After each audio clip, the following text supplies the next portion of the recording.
I'm Jack Foley. This is my wife Adelle. We've been around for a long time. We are celebrating the Festschrift. Festschrift being a collection of writing that people are celebrating. And it's online. It's on this piece of paper, the link. And you can find out about it. You can also read a little bit of John Skelton, 14th century poet.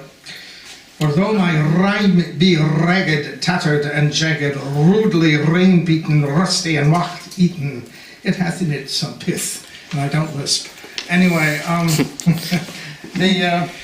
that's part of the celebration, and also part of the celebration of Caveat Lector's 23rd year of publication, which we're happy to celebrate. And the Festschrift has a lot of stuff. It has a lot of people saying things about it. It begins with a poem by Michael McClure, a tribute poem, and you're going to hear my response to that, which is a tribute poem back to Michael tonight. And I put together a kind of mini spiritual history in the poems. There are 26 poems. They are all in this handy-dandy 2 CD set. 26 poems. I couldn't fit all 26 in one CD. And this is for sale, actually, for $10 if you want a copy. Or barter. we can work things out. And those poems start with my very first poem, which I wrote in 1955 at the age of 15. And they go on. You're going to hear that poem tonight. And a few other things like that, but you'll also hear some recent work like the McClure. And we're going to open with, everything that you're going to hear tonight is in the Festschrift, or will be. There are a couple of pieces she hasn't managed to get up yet, but they'll be in the Festschrift. And we have 2 people who are featured in the Festschrift, Mary Marcia Casoli and Clara Sue, and both of those people are going to read things I immodestly asked them to read tonight, having to do with a very, very suspicious Irish-Italian poet from Fort Chester, New York. You can figure out who that might be. Okay. Oakland. Now living in Oakland. Okay. Let me get out of the way here. Let me move over a little bit. Okay. Shall we begin? Jack Talk. I'm half Irish and half Italian. My 2 favorite poets are Yeats and Dante. I lost my faith, but I still have my Megora. He went on and on about how difficult it was to achieve this poem. He tried once and it failed, tried again and it failed, etc. I wondered whether he shouldn't take up another line of work. I'm as much a wronger as a writer. What if mind is a kind of medium? You won't discover mind because it isn't. When I hear people say that poetry is essentially speech, basically an oral art, I wonder about all that concrete poetry. Poetry like E.E. Cummings' Grasshopper. Poetry that can't be spoken. Isn't that poetry?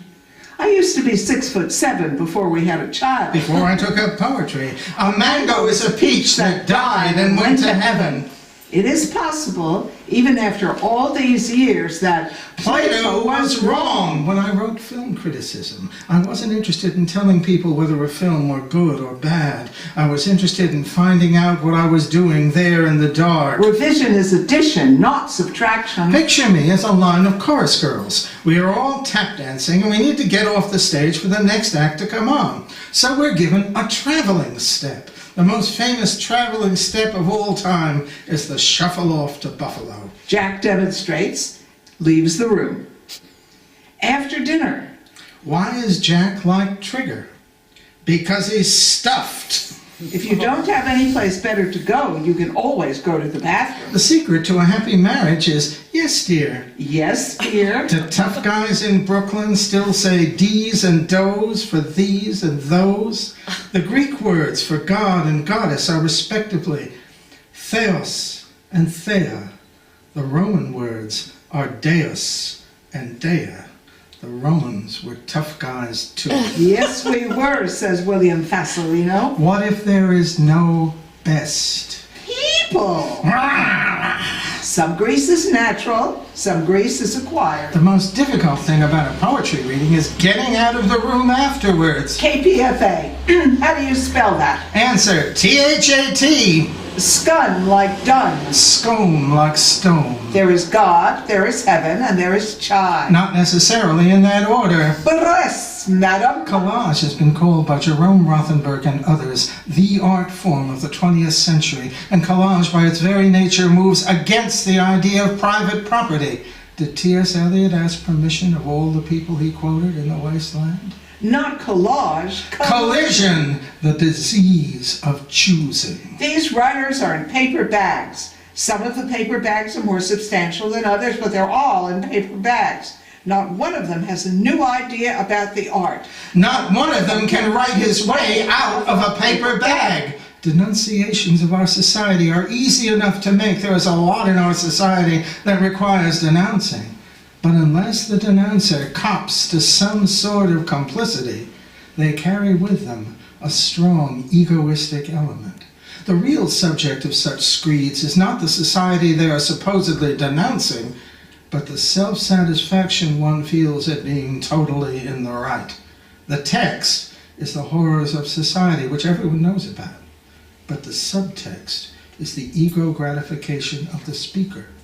Such poems are popular for that reason. The audience experiences the pleasure of hearing something they already agree with, so their complacency isn't challenged. Such speeches change absolutely nothing, and indeed don't urge anyone to do anything. They are really an assertion of the status quo. A genuinely political writer, such as Bertolt Brecht, is interested in transformation, in arousing his audience to action, and he is willing to take the risk of saying the opposite of what he believes in order to stimulate his audience to contradict him. Sometimes I don't need to go someplace. I can just send this shirt. I can just send this hat. It's not that God threw Adam and Eve out of the Garden of Eden. It's that he made them move. God creates ex nihilo, out of nothing. There is no world until God creates it. The poet's creativity is not like that. The poet inhabits a world which is always impinging upon him or her. The poet creates from that world, not from nothing. Consequently, the poet's creativity is significantly different from God's. It is closer to that of the jazz musician, who is always reacting to something given, a set of chords, a tune. But the notion of creativity expresses the desire to forget that fact, to imagine oneself as godlike, without precedence, without history. Fellow feeling comes from fondness rather than from cognizance, for things understood are in the mind's own fashion, whereas desire goes out to things as they are in themselves. Love would transform us into the very condition of their being. Aquinas. The artist is painter, sculptor, yes, but also healer and lover. The role of the artist is exactly the same as the role of the lover. If I love you, I have to make you conscious of the things you don't see. James Baldwin. The primary insight of the now defunct 20th century is the perception that some parts of the mind don't know what other parts of the mind are doing. What kind of poetry emerges out of a notion of the mind as multiple, as simultaneously open and closed to itself? It's not that great to turn 70, but you get a good word. Septuagenarian. The myth of the individual, of personal, singular experience, seems to be finally fading, though it is an extremely slow, complex dying. What new myths, what new forms of expression are possible for us? She stood before him with a smoking gun, looking down at her husband's dead body. I didn't do it, she said. I believed her. Jack talk.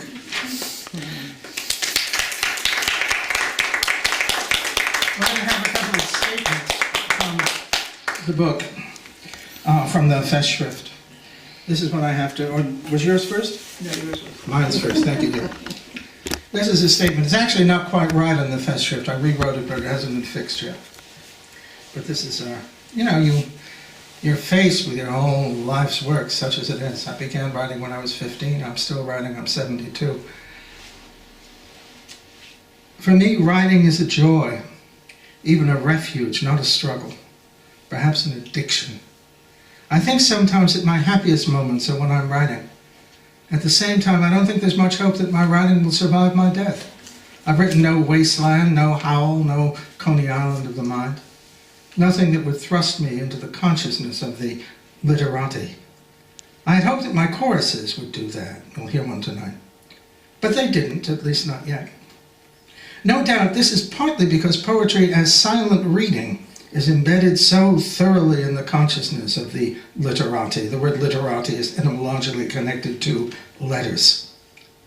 And partly because though my work is passionately spoken, I am no spoken word poet affirming his ego by declamation.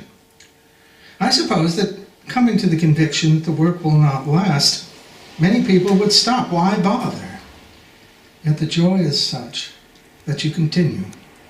German dramatist Heiner Müller states that Antonin Artaud wrote, quote, "From the experience that masterpieces are accomplices of power. Thought," Müller goes on, in capitals, "is among the greatest pleasures of the human race. Why not write for the deep pleasure of thought?" Artaud, Müller says, tore literature away from the police. And this is a statement by me, or at least the beginning of one. Jack's life, like his art, is based in collage. He welcomes unorthodox combinations of everything from food to music, from friends to clothing, and urges them enthusiastically on those around him. Living with Jack is a lifelong, year-round course of study with no boundaries and no written exams. Like nobody else, his passions stretch and challenge what everybody knows. When Jack finishes sharing an enthusiasm with a new acquaintance, they often ask if he is a teacher. The question is not as simple as it seems. The answer is yes, but not a college professor, which is what the asker often means. Jack left the academy when he stopped working on a PhD at UC Berkeley, choosing Charles Olson over Shakespeare critics. And we're going to go back. This is my first poem, written in 1955, immediately after the ecstatic experience of reading Thomas Gray's elegy written in a country churchyard. I was explaining to some people this evening. That experience was so deep that it wasn't like a question of, let's discuss the poem. It wasn't like, let's tell somebody about the poem. It wasn't anything like that. I just wanted the poem to have come out of me. And so this was my first poem. It was an immediate reaction. And I wrote in Gray's stanzaic form, which I'd never written in before. I wanted that poem to have been me.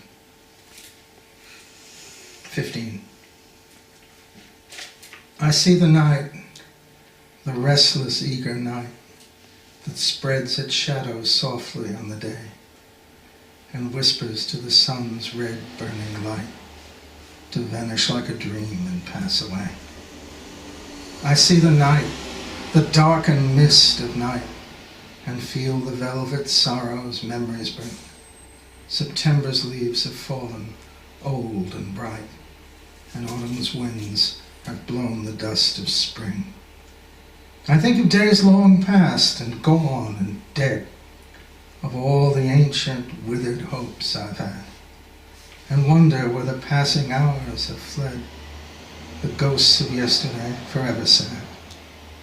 Oh ghosts, my dreams, once breathing, once alive, like flower petals in a hurricane, were sundered from their stems, no more to thrive, no more to feel the gentle touch of rain, no more to hear my reckless, youthful calls, but banished into bleak eternity, to come again to me when darkness falls as waves upon the seas of memory.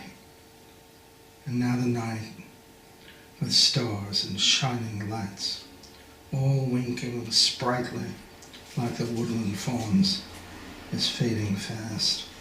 For with 1,000 nights, there comes the brilliance of 1,000 dawns. When you're an adolescent, you are deeply aware that the strategies by which you engage the world as a child have to end. You've got to find new ways of addressing the world, new strategies, social strategies, others. Your relation with women is going to change. Your relationship with everybody is going to change. And I think people tend to experience that as a kind of death, which is why adolescents write about death, which is why death is such a subject of this poem. It's not death in the sense of the ceasing of existence, but death in the sense of the ceasing of a stage in your life, which you're aware of. Anyway, that's what I think I was writing about here. And this was somewhat similar poem. A friend of mine really loved it. Recently said this, and it has something of a reputation in Portchester, New York, among people who read it. Often it's perhaps, I'm told that it's perhaps the only poem that some of the people who heard it have ever read. It was the high school yearbook poem. I was 18. Wale is the name of it. Farewell, awe wakwe, Wale. That's a sigh. We shall return no more, no more. Our days have swept aside the dream of endless time, and will return no more. The misty haze of autumn will return, and spring sublime and simple will return, and winter's chill, and summer's sultry shade. The seasons come and come again, reflected on the hill and in the valley, resurrected from a wind-blown death. But we shall come no more. The hills and valley will bleak blackness bring, and from the shadows emptiness will pour. And far behind us, memories will sing. Alone, we stand in darkness, yet somewhere our ghosts remain to haunt the silent air. And this next one is written during our honeymoon, December 1961. We went to romantic Atlantic City at other people's expense. Naturally, we didn't have any money. The mother sea exploded with a roar before we put the lights out, and it vanished. Not even the ladies marching on the boardwalk were storm enough to pull us down. We rode out the daylight dreaming of drowsy islands where the water's calm. Night was our harbor when the midlife, love, folded us in with its impossibilities, fished out our pieces till the game made sense. Sweetheart, forgive the liars and the fools who shipped us to this place. They thought it best. Sleep will bear you into gentler water, where painted characters of kings and castles glitter like islands, and I will close your ears to the disarranged palaver of pawns and landlubbers.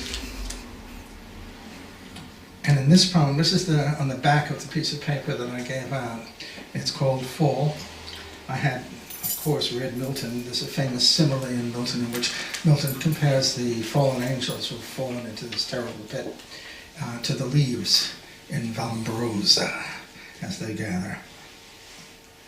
And there's a little bit of Latin appropriate to caveat Lector, of course, in the poem. Dolor Dolores is indeed the beginning of the paradigm of grief. You'll hear that. And as I've been explaining to people, I might as well explain it here. I was fascinated by the notion that the word superfluous sounds kind of negative, superfluous, don't need it. Was by etymology, Latin etymology, overflowing. Super, overfluous, flowing. And that's something that seemed superfluous, not to be, you're not interested in it, in some contexts. In other contexts, might be ecstatic and overflowing. The speaker of the poem is a leaf. Fall. from the late 1960s. Break then, plummet, crack I fell, crashing into Vallombrosa, caught, but not by Milton's simile, and not for naught. Limbless and forlorn, I had no love to give, nor any purgative. So let the born be born, I vanished in a bog. Dolor, Dolores, singing thus, it was not less calamitous, it was not less that leaf and leaf mourn that I should come to grief. Upon this doleful bog I fell amuck agog, repeating leaf by leaf the paradigm of grief. No, no, mendacities, these dead leaves tell no tale. All lamentation done, one is not anyone, a thunderclap and off. Here where the leaves lie thick, thus sang my elegy, and trembled to the quick. To what finality? Inextricate so long, I lingered in the wind. Before I turned to dust, I drifted, superfluous. Adele's going to read some haiku.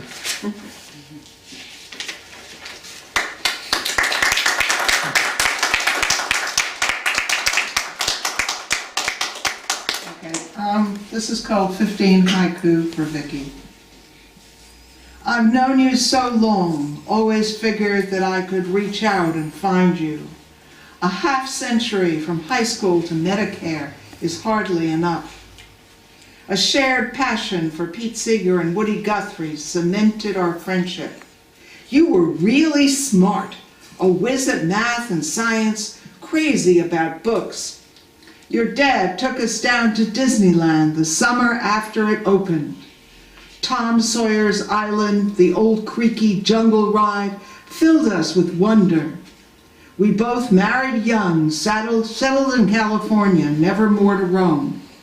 Oakland and LA were close enough to keep our busy paths crossing.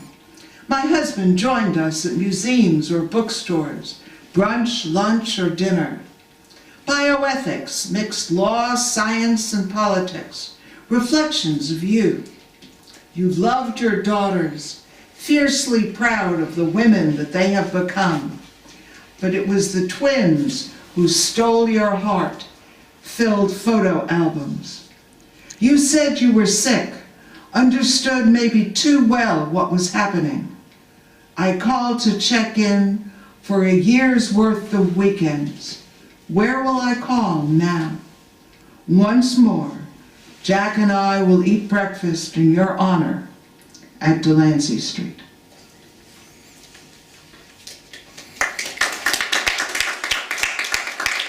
Some of you, maybe all of you, may know the great early Duke Ellington tune, East St. Louis Toodaloo.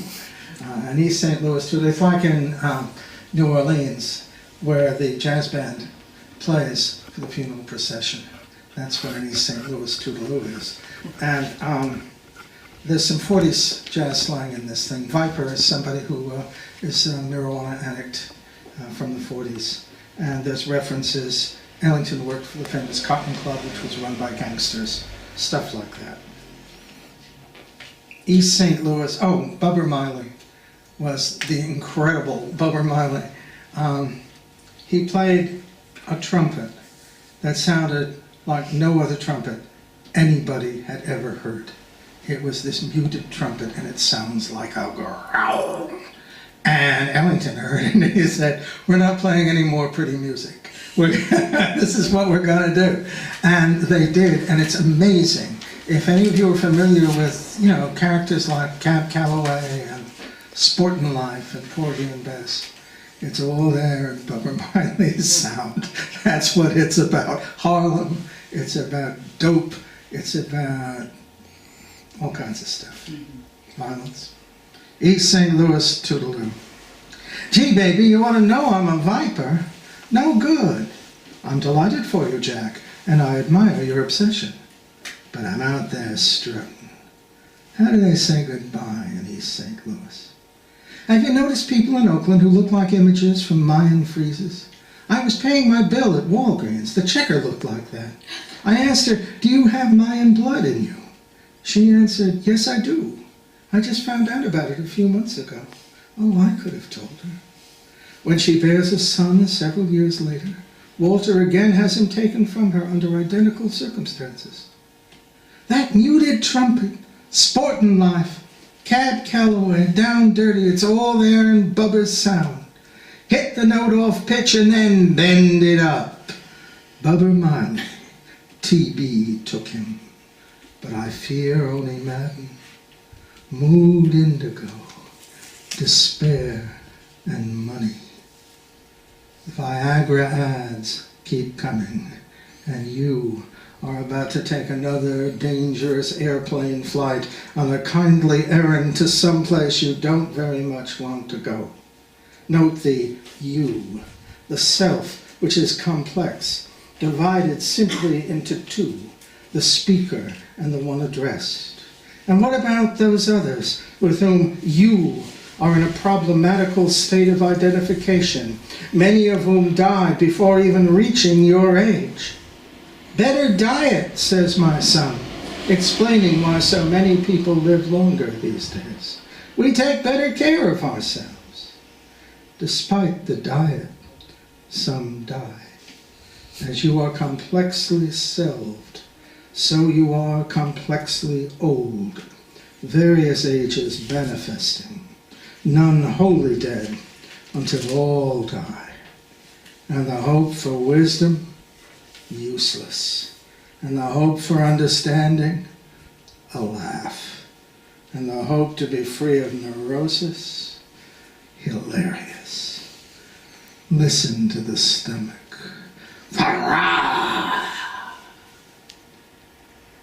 Lordly men and women too, Duncan and Jess, who fill this film of where they lived, their household, with their beautiful absent presence.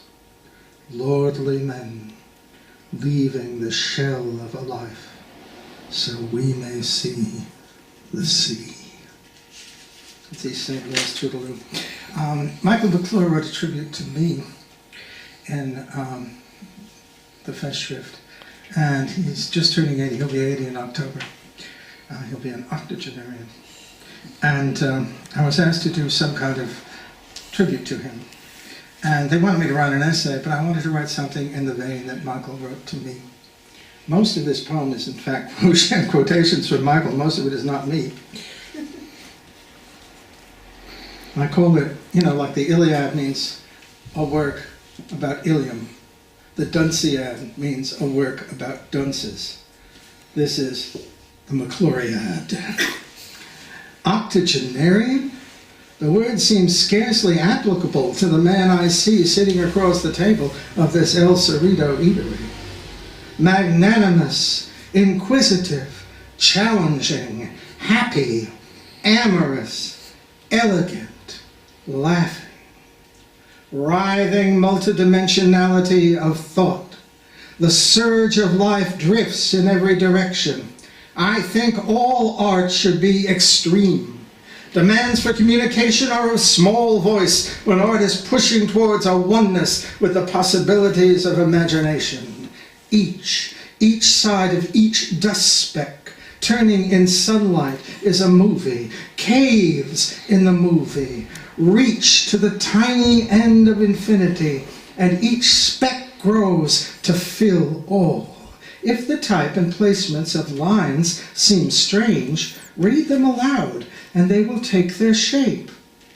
Manjushri, comedian, clairvoyant, lover, Ursine, California variety, radiant energy. Seated on his white line, swinging the sword of consciousness into deeper minds than our knowing. A self-portrait without a mirror. Here is a perfect melting and merging of all realms, the all in one and the one in all, the dissolving of being and non-being, the convergence of voidness and existence. All these mysteries of totality consist in one basic principle, namely, all things are void.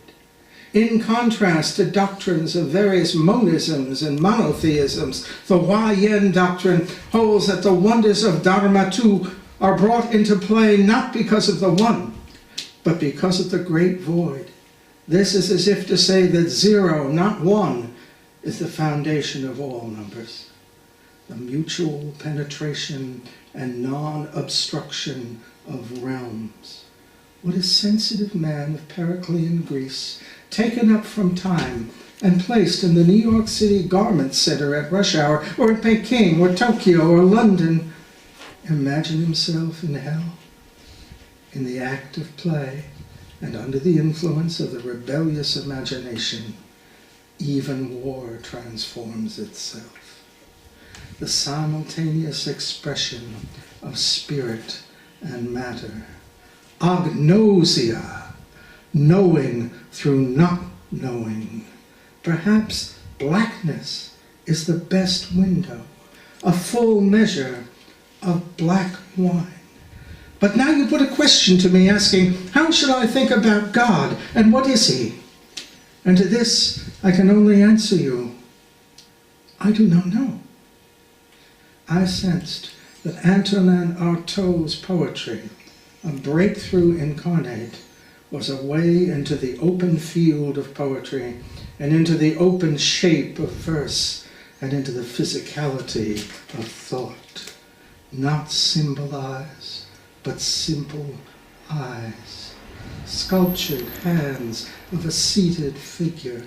Half-closed eyes, plain as disturbance and straw and grandpa's tin snuff box.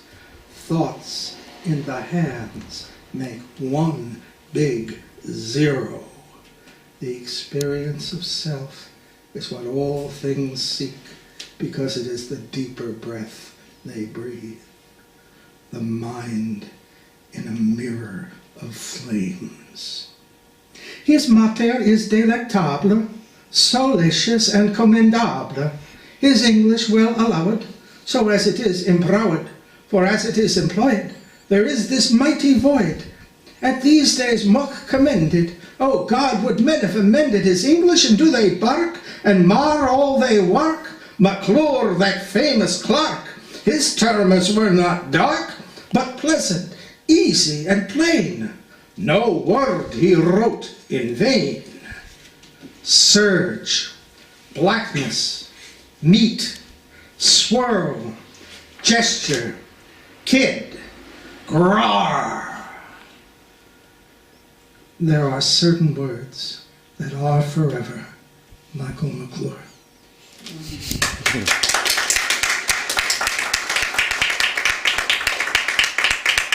We're going to end with the chorus. Again, it's not there yet, but it will be. It should be in the Festschrift. It's called Overture because it was a kind of opening for me, written a while ago.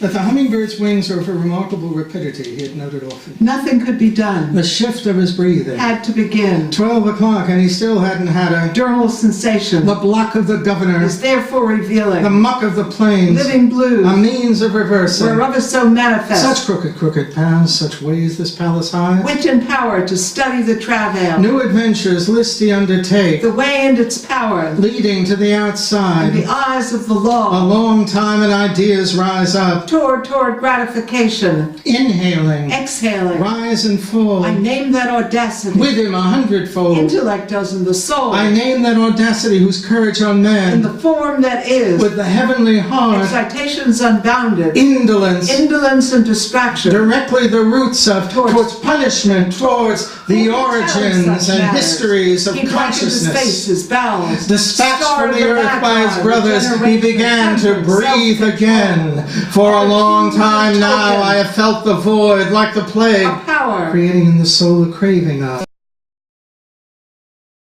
greatest force. Wild animal. Size of the altar. Indispensable for those who to apprehend his meaning aright. Our most logical form, the syllogism. Like consternation spread. As the greatest force. And the big hat with the turquoise inlaid At eye. the bottom of her soul. Look Nina as the On the general. vermin of the house. Holding The back. lymphatic milk of fishes. Made in silence. Through the way. More literary than music, the so-called music. The swarming population. Lo for this little while. Sugar cursey, fish hook. From the freshness of my eyes. Little boat and the smell of The revolver. ready. Come, O birds, settle a moment. Experience anything. A bullock wagon. The tramp of feathers, the thunder drop, the white snake. For a long time now I have Felt the void like the plague. It is the revelation, a formidable call to the forces that impel the mind. We do not see it as it is, but as it has been fashioned.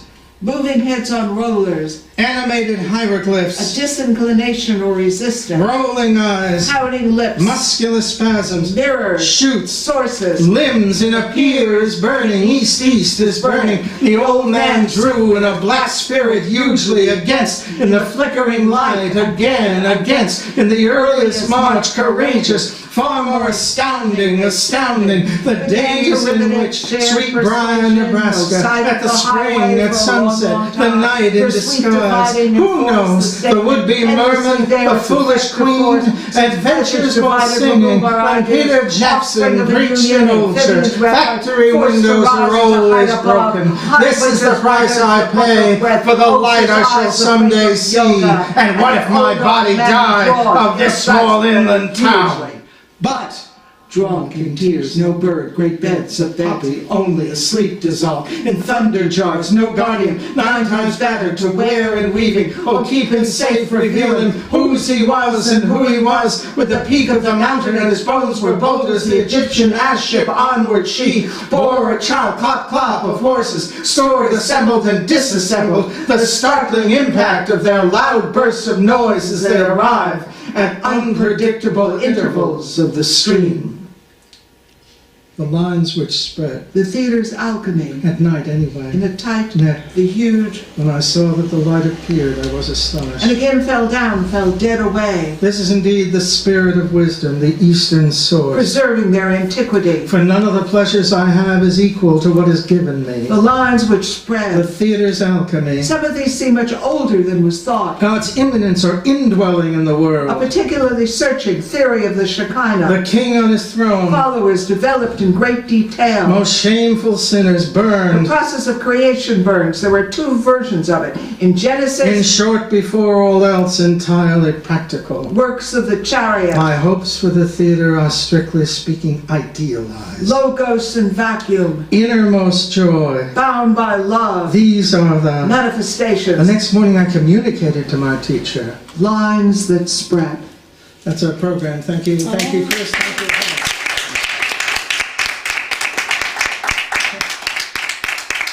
These are